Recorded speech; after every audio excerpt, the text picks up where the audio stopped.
Hi friends, welcome to TechTouch channel. Today I am going to show you in this video how to auto adjust cell size as per text length in MS Excel.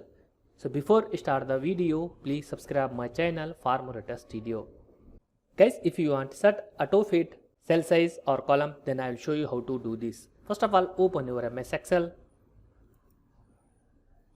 Then right click on sheet 1, click on view code. Then type here cells dot enter column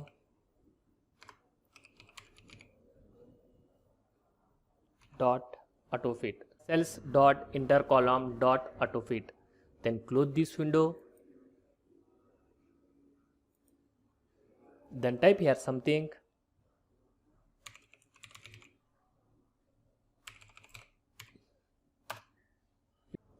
You can see here cell size auto fit as per text length. That's it guys. So in this you set auto adjust or auto fit cell size as per text length. Thanks for watching friends. Hope like this video. If you like this video, please like, share and don't forget to subscribe my channel.